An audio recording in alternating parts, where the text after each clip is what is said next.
Hello, everyone. Welcome back to the Phoenix's Tale. I am your host, Gabe, and this week we are going to be talking about Chapter 11, The Dueling Club. So let's get through our recap real quick.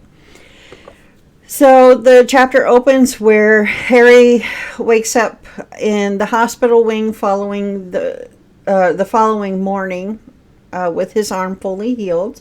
He finds Ron and Hermione in Moaning Myrtle's bathroom getting a start on the Polyjuice potion because they've already heard what happened to Colin.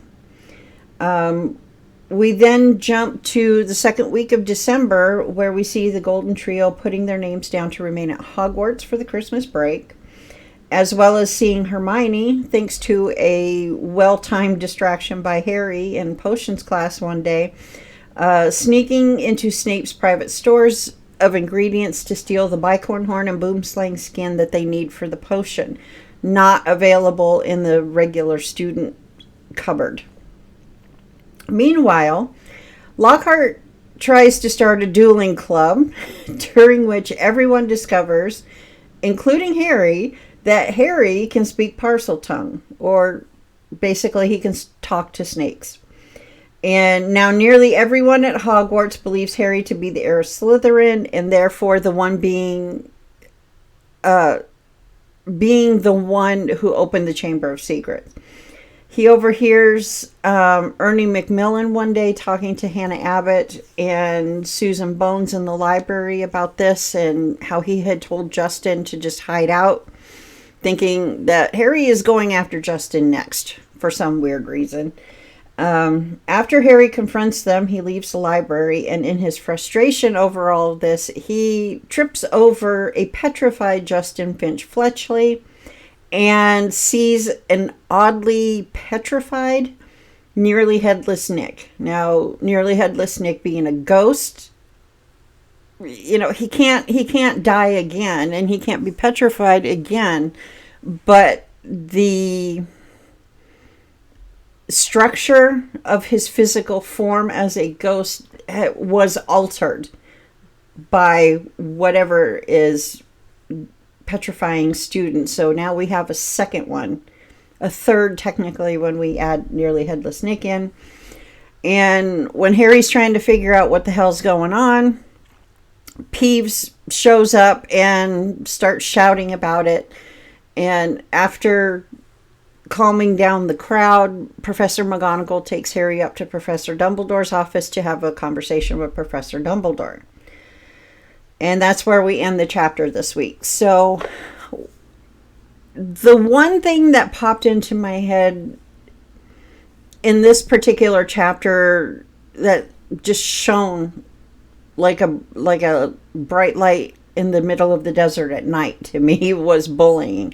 So for the rest of this episode, we're going to consider bullying, especially when bullying is experienced in childhood. We're going to use bullying as an umbrella term that will include any abuse that the child has endured, whether it's verbal abuse, such as in my case, or physical, sexual, mental abuse, any neglect or abandonment, or any outright actual bullying, like from, one's peers, at school type of thing.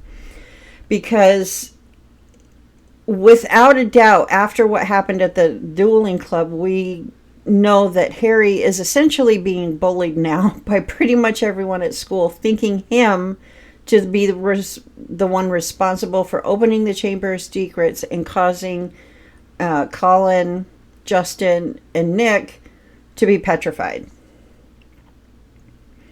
So, as this relates to my story, obviously using bullying as an umbrella term this week, my father was my first bully. I mean, there's no getting around that. There's no sugarcoating it. My father was my first bully. But we'll get back to that in just a second, because I want to take a look at some of the basics here. Specifically the effects of childhood bullying, which are deeply significant to this chapter and often persist into adulthood. especially if the individual hasn't had a chance to heal. So, as always, my references for my actual psychological information, all the research I've done, is going to be in my show notes. So, let's look at the effects in childhood first. Children who suffer bullying, including verbal abuse from a parent. When I was doing my research with my ChatGPT tool, Perplexity AI, it's an awesome tool. I absolutely love it. I often talk about my own personal experience. So when it gives examples like this, I'm just going to leave them in, but just know that they're talking about me specifically. So children who suffer bullying, including verbal abuse from a parent, like I did, often develop profound low self-esteem, chronic self-doubt, and a negative self-image. Yes. When I entered adulthood over the last couple years, I have kind of condensed it in my head to explain to others how I felt about myself entering adulthood because of my father's verbally abusive ways. And that is exactly how I felt. I felt like God looked down on the day that I was born and went, oh shit, that wasn't supposed to happen. But ultimately decided, well, no, she's not going to provide anything of value to humanity, or her little corner of humanity, as it were. But she's not going to fuck anything up either. That I literally thought I was a waste of space.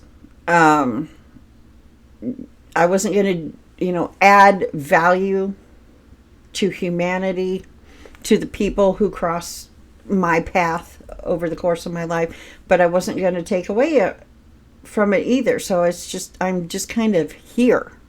That is legit how I felt. That I had no strengths, no talents, no aptitudes, that I was stupid, I was lazy, I was just downright worthless, all because of my father. So, that is very, very common for children to feel about themselves in that way. Anxiety and depression are common, and yes, I have struggled with that. Both of those throughout my life. And those are common because they stem from unpredictable, hostile, or critical environments. Victims may cope by isolating themselves, developing social anxiety, or trying to become invisible at home or school. Isolating myself, yes. We're going to get into the effects of that in adulthood, but I have talked about isolation quite a lot and what it means to be socially isolated. And I do believe next week we dive into that. Don't quote me, but it is a common theme that I have looked into and written about and talked about recently. So please forgive me if I repeat anything from one episode to the next. I'll do my best to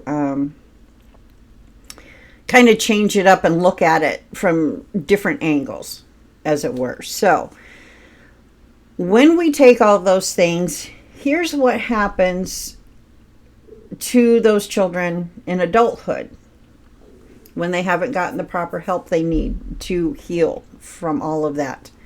Many adults who experienced bullying or parental verbal abuse as a child continue to struggle with chronic depression, anxiety disorders, and post-traumatic stress disorder. I'm going to add on complex post-traumatic stress disorder. We talked about this in depth several episodes back. Brief difference in definition. Post-traumatic stress is a trauma response to a one and done event. For many people, it was 9/11. It was witnessing the sudden death of somebody, or witnessing a horrific car accident, or enduring some sort of weather huge weather phenomenon, like living through a massive earthquake, hurricane, tornadoes, shit like that. Complex post-traumatic stress disorder is the long-term stuff. So if you have dealt with a lot of abuse in childhood and you go to see a therapist, that therapist is likely going to give a diagnosis of complex PTSD because of how long the abuse lasted. And we see this often, again, in adults who had abusive and or traumatic childhoods. We see this develop in people who have endured toxic long-term work situations, abusive marriages, things like that. Anything that takes place over a continuous period of time is where complex PTSD comes in. And yes, PTSD, a one and done incident, if not properly treated and going on for years and years and years, such as in my case with my trauma event back in May of 2013 and the 12 and a half years of dealing with the PTSD without help from a properly trained therapist, can result in a complex PTSD diagnosis because of how long the PTSD has lasted, unsupported, unaided, if you get my meaning. There is often significant difficulty trusting others, which leads to trouble forming and maintaining healthy relationships. Yes. Adults may self-sabotage, feel unworthy of success, or even repeat cycles of abuse in their own lives or relationships. I want to talk about the repeat cycles. For me, this looks like, well, just look at my romantic life. It's a shambles. I mean, I have a trail of, I keep picking the wrong person stretched out behind me, if you will. But this also has to do with the abused becomes an abuser. We see that a lot. So, a child was abused in childhood. When that person becomes an adult, they start abusing others in their social circle, usually their children, because they were abused as children. That's what they know as normal. And they turn around as the parent and become an abusive parent to their children. So that repeat cycles of abuse goes both ways. Physical health can also be affected, including an increased risk of chronic pain, cardiovascular issues, and autoimmune disorders. And then finally here, we have self-destructive behaviors, including substance abuse and self-harm, are more common among adults with unresolved childhood trauma from bullying. Substance abuse, I'm going to say yes to, because I do smoke cigarettes, but I'm not an alcoholic. The drug addiction that I developed that ultimately lost me my job at the time because of my trauma event 12 years ago, that was an uncommon case. I just don't drink much. And I don't or haven't gotten caught up in substance abuse addictions other than smoking cigarettes. So not a alcoholic. I'm not a drug addict per se. Again, that was a symptom of the PTSD initially, not something that I have ever done because of my childhood.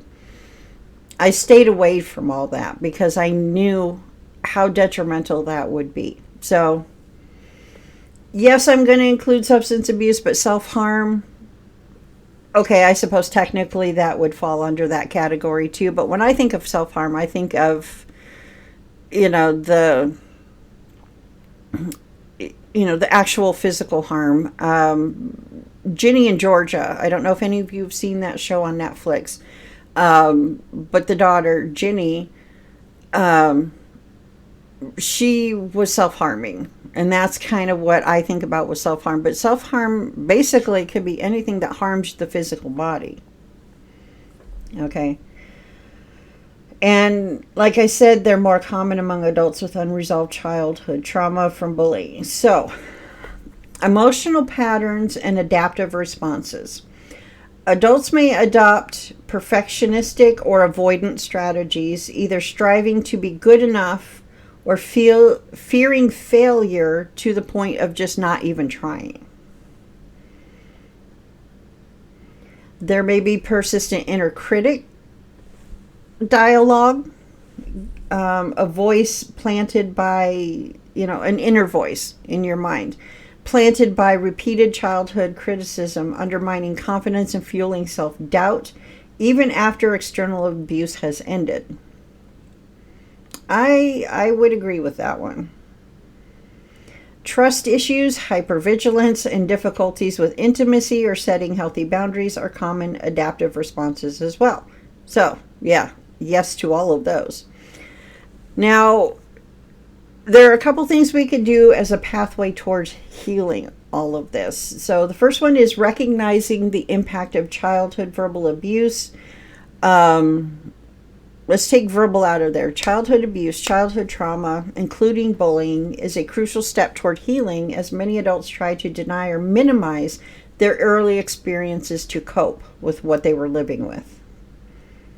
So recognizing it. I think it was, and I'm going to go Gen X here for a little bit, but one of the cartoons I remember my brothers watching on Saturday mornings was G.I. Joe, and they always had this little educational piece, and they ended with, and now I know, and knowing is half the battle. It really is true. Once you're aware of the things that you're doing being tied to whatever you dealt with in childhood, that right there, you've just won half the battle right there. So the second point under this is healing often requires supportive relationships, therapy, and the development of self-compassion to rebuild inner confidence and break self-critical thought cycles. So let's kind of flesh out a general definition of bullying a little bit more, because a general definition of bullying does encompass various behaviors that are intentionally aggressive by the abuser, by the bully, him or herself, repeated over time, and involve an imbalance of power between the aggressor, the bully, and the victim. In today's, or this week's episode, specifically the child. Here are the main types of bullying a child could endure. So physical bullying, the physical abuse. Hitting, kicking, pushing, tripping, biting, pinching, hair pulling, and any other form of physical aggression. It may also include damaging or stealing personal property. We're going to put that under physical bullying. Verbal bullying, name calling, mocking, hurtful teasing, insults, threats, slurs, humiliating comments, racist or sexist remarks, or sexual harassment. Social or relational bullying. Actions intended to harm reputation or relationships, such as excluding someone from a group, spreading rumors, withdrawing friendship, eye-rolling, ignoring, or setting others up to look foolish. Cyberbullying. This has become more mainstream over the last couple decades with the rise of the internet and the ease of not just accessing information and, connecting with people you enjoy talking to, you enjoy interacting with. We got to deal with the cyberbullying. So using electronic means like text, email, social media, or websites to threaten, harass, embarrass, or spread rumors about someone, causing emotional distress to the victim. Racial bullying, obviously targeting someone because of their racial or ethnic background through slurs, jokes, graffiti, or negative comments. There's religious bullying, harassment or negative treatment based on religious beliefs or background. Number 7, sexual bullying, unwanted sexual comments, jokes, physical contact, sexual gestures, or spreading rumors about sexuality or sexual behavior. And then finally, we have disability bullying, excluding or mocking someone because of a disability, causing discomfort or hurt through jokes or derogatory remarks. Like I said, we're going to use bullying as an all-encompassing term this week. And one thing that I do want to say is that the different forms of bullying that we just read through can overlap as far as one's experience of it. And bullying can be subtle, or it can be overt, always causing psychological harm that can deeply affect a child's development and well-being. So here comes the personal stuff. It is not surprising then that I have dealt with depression, anxiety, complex PTSD, and PTSD just from my childhood.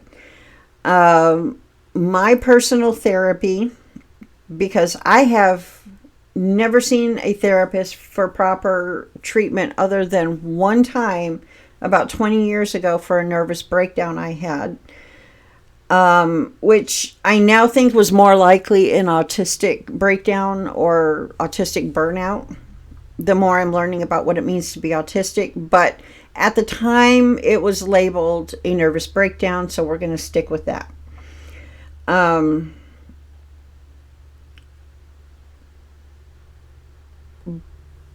Let's go back. My personal therapy has been dictated by my autism, which is a recent discovery for me, as I just said. However, the more I'm learning from other autistics, that the constant dialogue in my mind is normal, the more I am beginning to understand how my overall mindset for my life has been, I hate feeling like this. That is what, especially as I got older and had the mental capacity to think like this. I certainly couldn't think like this when I was 6, 7, 8 years old. But as an adult, late teens, early 20s,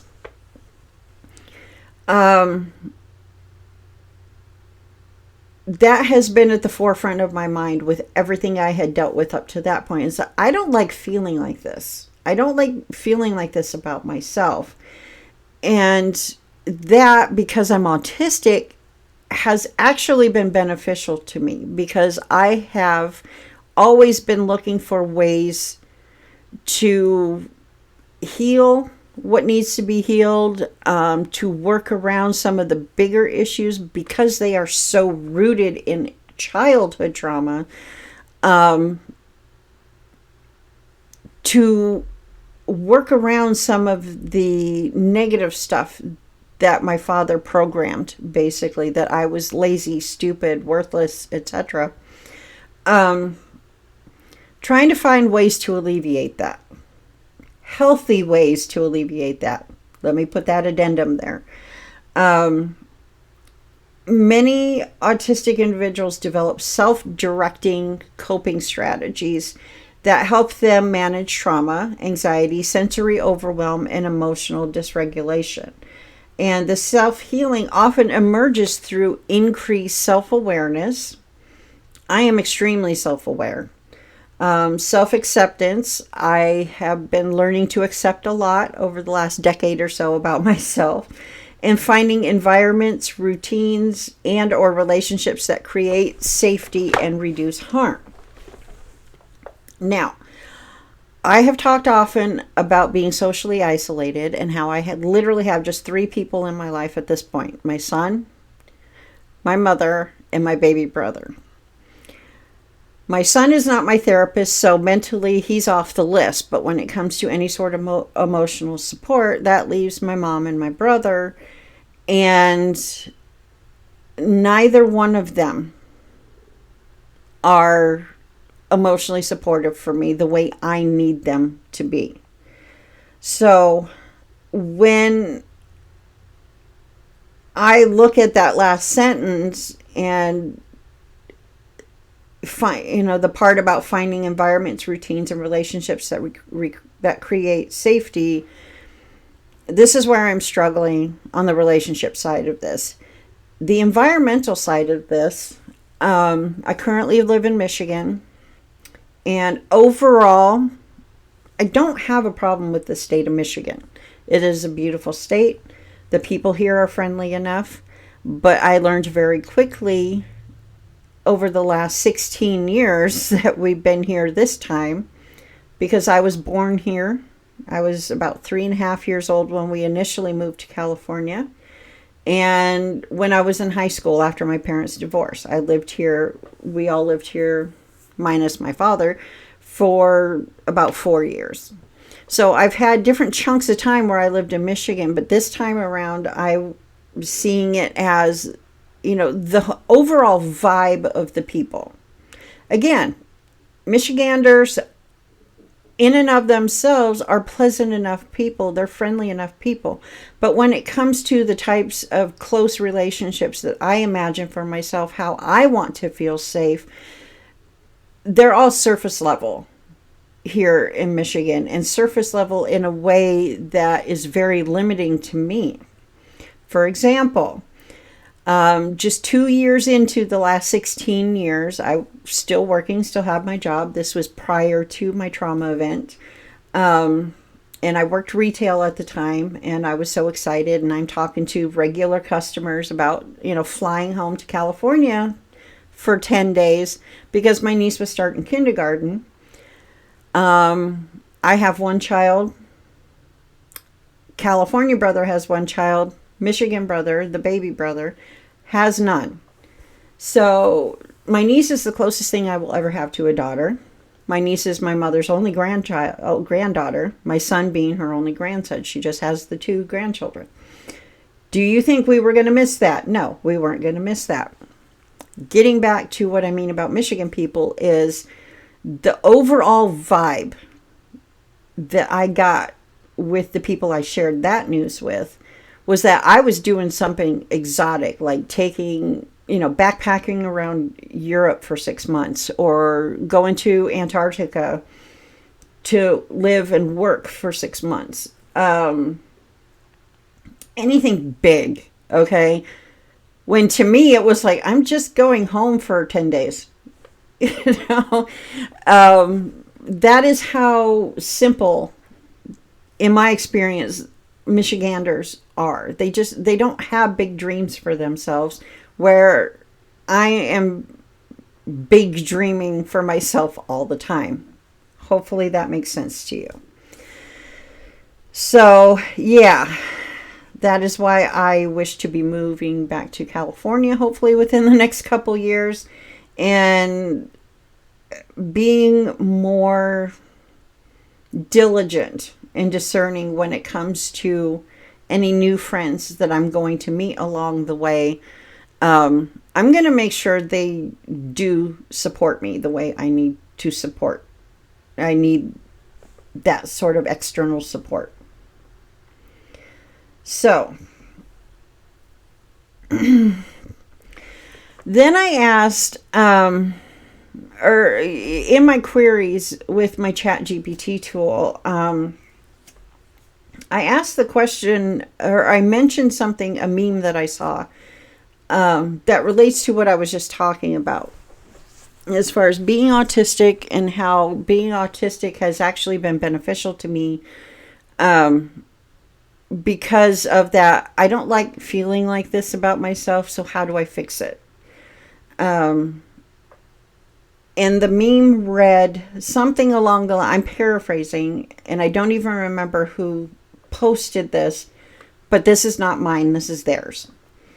But something along the line that if you really want to know how to heal from trauma, don't ask the experts, ask the patients. And this is what it gave me, and I want to read it, but I didn't do proper editing for this episode, apparently. So, This is the response it gave me. The trauma specialist insight that I mentioned, learning from trauma survivors themselves about healing, aligns well with the current understanding in trauma-informed care and neurodiversity affirming frameworks. Autistic people often have unique ways of processing their experiences, including heightened introspection or internal dialogue, which can become tools for reflection and gradual healing when accompanied by self-compassion and adaptive coping. So healing in autism is rarely linear. Oh boy, do I know that one. Or identical to neurotypical paths. It often involves recognizing and honoring autistic ways of feeling, thinking, and reacting while creating personal strategies to lessen distress and rebuild trust in oneself and others. My insights that my autistic identity has been part of how I've healed complex childhood trauma highlights a powerful lived example of that process. So, in summary, many autistic people do indeed heal over time by moving towards states and environments that reduce harmful feelings. That I don't like feeling like this about myself, so how do I fix it? And I actively look for different ways to fix it. Oh, let's get back into working out every day. Or, it would be nice to have a nice tidy apartment, for lack of a better term. I mean, this is one big house, but the door over my shoulder here, that's a closet, but there's another door next to it that you can't see that goes into the end of the house where my mom and my son live. So in this one big house, close the door. I have my own space. I do have my own kitchen. I do have my own bathroom. Not living independently, unfortunately, but under the circumstances, this works well because I have control over my daily life with keeping my kitchen clean, keeping my laundry clean. But with everything I'm struggling with right now, those things have become a struggle. So if I can get myself into a routine, those things start helping me feel better. Working on this podcast, I've noticed over the last 6 months has helped me start feeling better. I need to translate that into social media, but you get my point. This is something that autistics tend to do very well. And by listening very deeply to our own internal needs and signals, we're able to move towards, those environments, if you will, that reduce those harmful feelings by countering with, I don't like feeling like that. Let's do something about it. So as we wrap up with this episode, I'm going to give you some things that you can do for yourself. Because why not? I've had to struggle on my own and figure shit out on my own. I'm not going to gatekeep anything. So, again, I am not a licensed therapist. I, at present, have a bachelor's degree in psychology, so I know where to look for the proper information. I know at some point I'm going to want to return to school. And when I do, I will work on my PhD. But until then, I never, ever, ever, ever claim that I am a licensed psychologist. I am simply somebody who has dealt with all this shit on my own, unaided, unsupported. And these are the things that have worked for me. I'm sharing them with you. Give them a go. If they work, great. If they don't, great. Hopefully, they will have given you something else that you can look at, that you can try, that will work for you. Okay, so feel free to modify what I give you. Moving forward, feel free to modify it in any way that you want.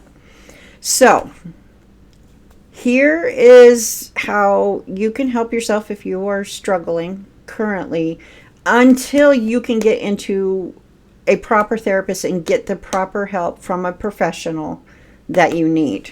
Okay, so the first one is practice self-compassion. Be gentle and patient with yourself. Okay, recognizing that healing is going to take time. It is not going to be a straight linear path. You're going to be like a roller coaster. You're going to be up, down, loop-de-looping, That's what healing from trauma is like. Okay, it's not clean and simple. Trust me, I really wish it were. But validating to yourself that these, what you're dealing with, your trauma responses, etc., are normal. Okay, so go easy on yourself. Self-compassion. Create a safe space for yourself in any way you see fit. Designate an actual physical space, like what I have here. I just mentioned this. I would very much like to have my own place and my own space completely, not living with my mother, my brother, and my son. But for what I have, the way the house is structured, I do have my own space. So that helps. I have control over my own meals, the cleanliness of my end of the house, etc. You could also designate a mental safe zone where you can retreat to regulate your emotions and feel secure. This one is a big one for me. Establish predictable routines. Structure your day with consistent routines to reduce anxiety and increase a sense of control over yourself and your life. That one is huge. I think that's why so many of us with trauma struggle, because all of these things happened. We had absolutely no control over it. And essentially, mentally, we are out of control. All this shit keeps happening to us, if that makes sense. So starting to build any sort of routine for yourself with whatever it is. For me, it is using my Google Calendar. And I talked about this a couple weeks ago. It's still on my list to make it a bonus episode for all of you. Hopefully I'll get that done this weekend, actually. I just need to learn how to screenshot a video so I can show you on my actual computer how I use Google Calendar to organize myself. And, you know, every Monday, for example, I clean my kitchen. I do the dishes. I throw out any of the gross stuff. Because I'm doing the dishes, I might as well clean out the Tupperware, right? Collect the garbage, sweep, and mop the floor, because Tuesday is garbage day. So Monday's a great day for me to get my kitchen clean for the week. And when I do it, I feel better. So that's why it's imperative to create routines for yourself. I have control over this. I have control over how clean my kitchen is from week to week. I hope this makes sense.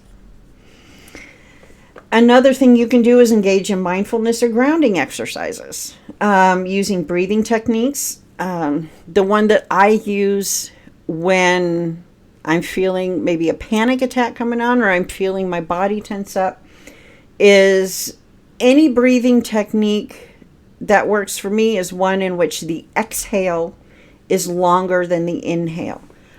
A lot of other people do box breathing, where you inhale for 3 or 4 seconds, you hold for that same 3 or 4 seconds, you exhale for that same 3 or 4 seconds, you hold for that same 3 or 4 seconds. You're making a box, if that makes sense. So you breathe in, hold, breathe out, hold, for the same amount of time for each step. That works a lot for other people. That one doesn't really quite work for me. I do anything where the exhale is longer than the inhale, because in order to breathe like that, I am signaling to my amygdala, that is the oh shit center of the brain, if you will. It's time to panic. That's the one that triggers the red alert, okay, is the amygdala. That's telling my amygdala, whoa, things are fine, because I'm breathing in such a way that you shouldn't be triggered. And that's why that one helps me, is because I know the mechanics behind it, and it really does work for me. So breathing techniques, meditation, sensory grounding, such as feeling textures, smelling familiar scents. That's why aromatherapy works so well for a lot of people. Feeling textures. For me, that would be my weighted blanket. That would be my comfort sweat set that feels like I'm wearing a weighted blanket. They don't work too well in a Michigan summer. So summers can be kind of stressy for me. But for me, a weighted blanket really, really helps. So any of those things you could do to stay calm. Again, modify it for you with the breathing. My way may work great for you. Box breathing might work better for you. It doesn't matter. I'm not saying you have to do this and box breathing sucks. I'm saying this type of breathing exercise works for me. You do what works for you. Journaling or expressive writing. Write about your feelings, experience, or progress to process thoughts and track healing over time. I got a couple more here, and I'm not going to jump ahead. I always jump ahead of my notes, and then I end up repeating myself. So I'm just going to trust I already wrote down what I'm thinking I want to say to you. Limit exposure to triggers. Okay, identify and avoid people, places, or situations that exacerbate distress whenever possible. For example, going no contact with my father for over 20 years. Doing my food shopping as early in the day as possible so I can avoid the crowds. Things like that. Okay. Develop supportive connections. Reach out to trusted friends, family, or even online communities who understand and respect your experience. I've mentioned a lot that this one is more difficult for me due to my current circumstances of being socially isolated and having 3 people, none of whom, for whatever reason, are emotionally safe spaces for me to have these bigger conversations that I need. However, I have been finding in recent months that following certain creators on TikTok, that could be extremely helpful for you. Doing this podcast, and when I can break through whatever barrier in my brain is there to actually take a lot of these things and have smaller conversations on TikTok myself. Because when I was being more consistent with this earlier in the year, last year in a couple points, it helped me feel better. Because I knew people who would listen to this and go, oh shit, me too. I knew they were out there. And just that thought alone and putting the message out there to the universe is extremely helpful for me. And for me, following certain creators on social media and doing this podcast specifically have been enough for me to get me through this struggle for now. Yeah, I think if I wasn't so self-aware, if I wasn't autistic, but everything else played out the same in my life, things would look very different for me. And I don't know if that would be a good thing. So, yeah, things could be a lot worse for me. If my brain programming was any different. I'm going to keep pushing to get into therapy until I am in therapy, but for right now I'm in an area where accessing mental health is difficult because I don't have a car. I would have to use my mother's, and in order to use my mother's, I have to stay local. All I'm hearing is, I'm sorry, we're not taking on any new Medicaid patients yet. So I have to do the best I can with all these things that I have come up with for myself to help me in these tougher, in the moment struggles, if you will. Educate yourself. This is a great one. Read books, watch videos, or listen to podcasts about trauma, autism, or whatever neurodiverse type you are, ADHD, OCD, bipolar, etc. Healing to increase understanding. Oh, let me say that again because that sounded weird. Educating yourself, reading books, watching videos, or listening to podcasts about trauma, autism, and healing. to increase understanding and empowerment. And I have been doing this one a lot more recently and has helped greatly. Engage in physical activity. I know you don't want to hear it, but exercise is probably the best medicine for any mental health issue going on. If you're struggling with depression, get your ass outside and walk. Start with 5 minutes if you have to. I don't care. But do it consistently every day. Excuse me. Oh, man. Incorporate gentle exercise or movement that feels good to release tension and improve mood. I'm just going to go ahead and say it. Sex. Specifically having an orgasm. The orgasm itself is... I mean, I don't think any of us can argue that having an orgasm is very relaxing. You do you and do what you need to do with that. But I would include that under this one. But like I said, I know you don't want to hear it, but exercise for me has been a lifesaver. I am struggling to get back to being consistent with it over the last few months, but I have been hitting at least once a week, and it's just like celebrating those small wins would be another one. But again, let me not get ahead because it's probably in my notes. This is a tough one for me, and I know it's a tough one for a lot of you, but setting boundaries. Learning how to say no when you really want to say no, and protecting your energy by limiting interactions or demands that overwhelm you. You got to start setting boundaries. If somebody suggests, hey, let's go do such and such this weekend, and your immediate reaction is, I don't want to do that. You know, if somebody were to say, hey, do you want to go to the golf course with me? No. If we're going to the mini golf course, sure. But if we're going out to actual, not, try to play actual golf, no fucking way am I doing that. And I will not say yes to that. I will say no. I have absolutely no desire to learn how to play golf. I love playing mini golf for the fun of it, but not actual golf. For example, so start being discerning about where you want to say yes and where you want to say no, and where you want to say no, actually say no. Set that boundary.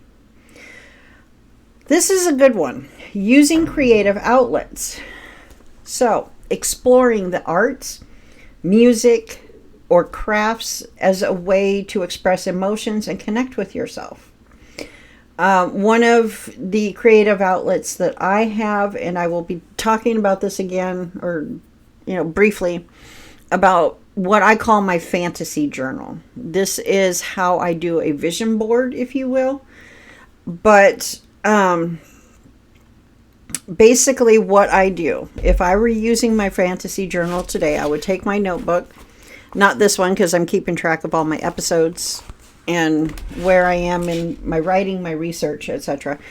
But I would take, a notebook like this, or more recently I have, a secret Google document that is my fantasy journal, and I'm starting it over all the time, deleting what I've written all the time. However, if I were using it today, I would sit down, I would date it fresh with November 30th, 2025.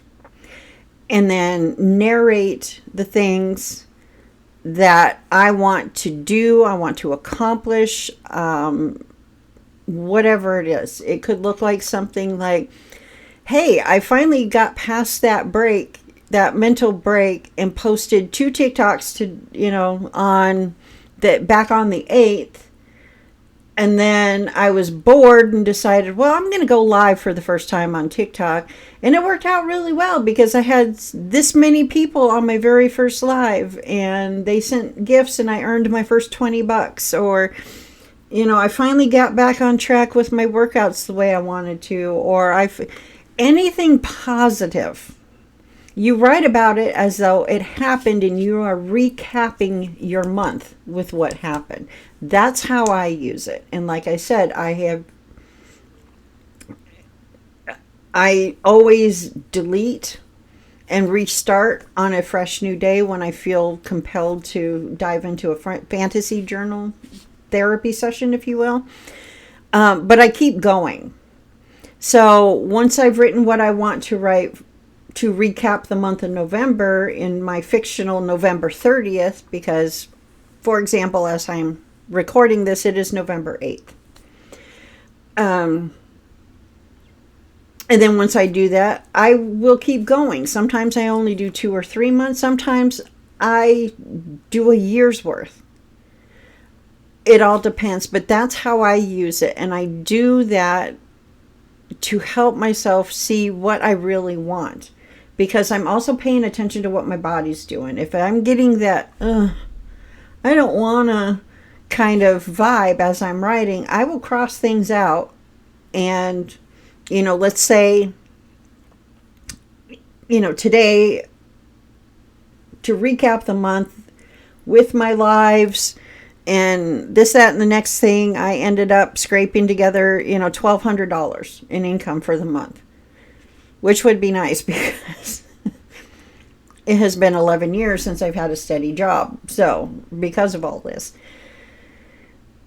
But let's say, I kind of get that when I write down $1,200 for the month. Okay, body, what are you telling? Should I kick it up to 18? Should I knock it down to 5? Listen to your body when you're writing these things too. That is the key point of that. So,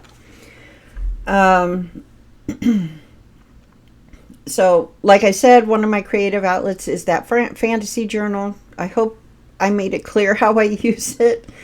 Another is this podcast, like I said. And when it comes to that self-compassion we talked about earlier, this is where I really use my self-compassion. For example, anymore, I'll have a lot of energy to really make some strides on my podcast with the writing, with the research, with recording, and then editing and uploading the episode to YouTube. I'm good for about 2 or 3 days, and then I'll crash out for like a week. Because I still have a lot of trauma, and I'm doing a lot of things that my body is saying, no, that's too much. I feel it in my body, and, pushing through. Once I get started, that's where the 2 or 3 days worth of energy comes in, and that's where I'm really productive. But I don't hate on myself anymore for that. I'll take that week off if it takes me a week. If it's 4 or 5 days of rest, I'll take the 4 or 5 days and treat myself like I'm actually sick. I'll stay home. I'll drink plenty of water. I'll eat well. I take care of myself like I'm sick, but I don't beat myself up for it because I keep reminding myself, this is trauma. It's okay. It's okay. You obviously need to do absolutely nothing today and just doom scroll TikTok or binge watch Stranger Things. We're about 2.5 weeks from season 5 of Stranger Things as I record this too. And then once I feel my energy back in, I'm good for another 2 or 3 days. It's not ideal, but I feel better staying ahead of everything that I need to do at my end so that you always have new episodes to watch every week. Be gentle on yourself. I don't push that hard, although I am starting to push a little bit. If this is an area where you struggle, I've got a note for myself that I highly recommend, if you have not read it or listened to the audio version of it, Mel Robbins' book, The 5-Second Rule.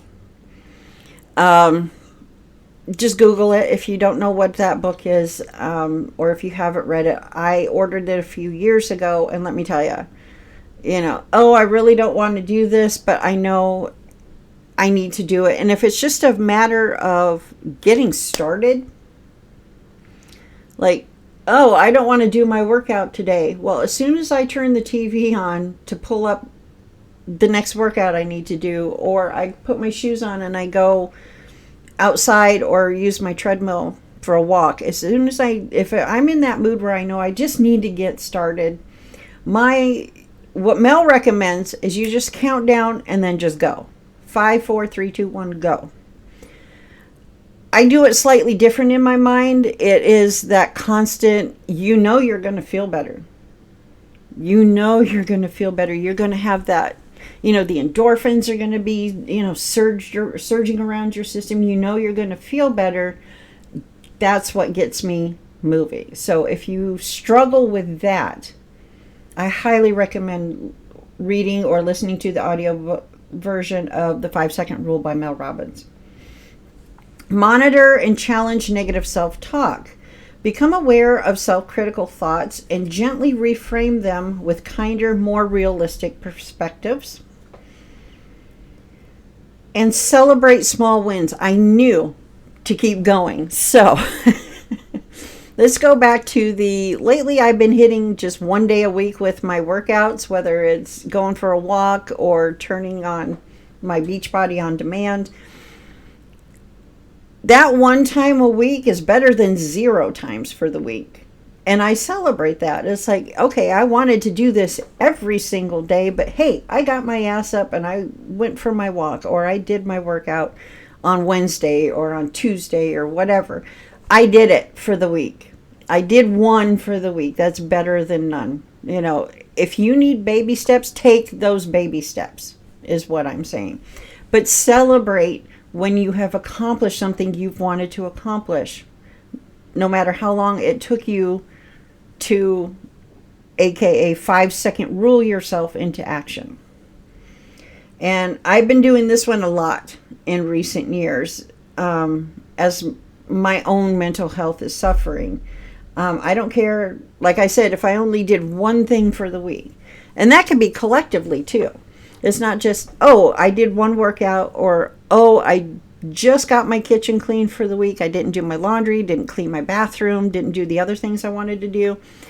It can be collectively. It's like I didn't do any of that, but I did go for a 3-mile walk the other day. Or, hey, I got my kitchen clean for the week.